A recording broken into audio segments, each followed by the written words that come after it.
Welcome to Auto Check. My name is Tony. So here we are today to show you the Bentley, the flooded Bentley.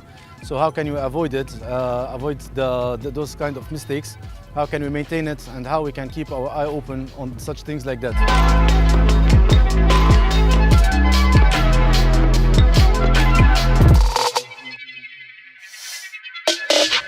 So as we was talking about this Bentayga, it's flooded. How to actually get symptoms of when the car will be flooded before the problem gets worse. So usually when we have heavy rain in Nigeria, you know when the rain is falling, it's showering, that heavy rain. So you have to check the floor mat all the time under the carpet. You can check. You can put your hand there under the carpet.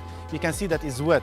Starting from there, you can know that there is a problem inside the cars. That's the first symptoms. The second one, if you start seeing anything wrong with the headlight, or the instrument cluster start blinking, or like any sign of electrical problem, so you have to check it immediately on time, because from a problem, especially with electrical items like module or things like that, if you kept it for long, from a problem that it can jump to another one.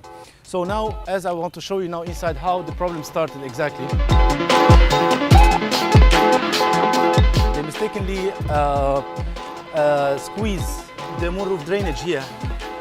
That hose is the motor drainage, where all the water would just escape from inside this one. So that one was squeezed. They did not do it in a professional way. So here the problem started when the rainfall everywhere was flooded. So if you can see here, the way we pieces that car, it took with us about a week or almost 10 days. For a Bentayga to be pieces like that, it was not something easy. Flood is not something that the car would just go into a deep water. No, flood can come from two things. Either a flooded road, you are passing through inside a flooded road. That one can affect the steering rack, can affect the electric water pumps, can affect anything like a height sensor, anything sensors under the vehicle. Speed sensor, air suspension pump, everything under the vehicle, anything water touch it, it won't last. So try to avoid as much as you can the flooded road.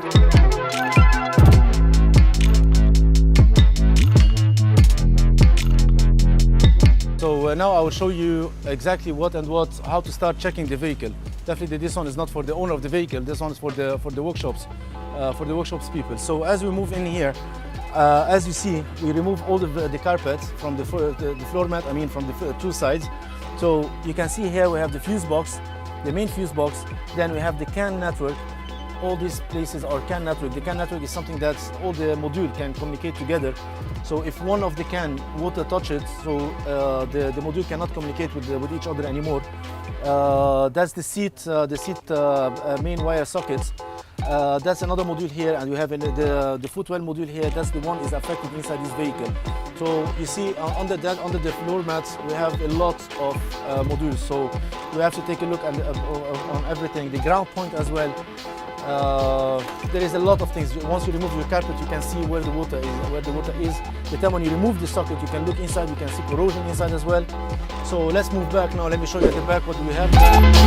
Okay, if you can see here as well, that's another fuse box, the rear fuse box.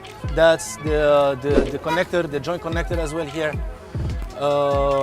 You can see the bundle of the wires here. We have another battery here. We have another CAN here as well. So all this one is electrical things. You can see the corrosion here, how the water how the water did make the corrosion here. Then let us move to the other side as well. That's the battery side as well. That's the body control module here. Water was in there, so we repaired that guy here. There is another wire socket inside. So anything like male and female connectors, we have to take a look on this one as well. Okay, thank you so much. My name is Tony Stingray unknown. So my Instagram page, you can check it, stingray.ng, and we are into all luxurious cars only.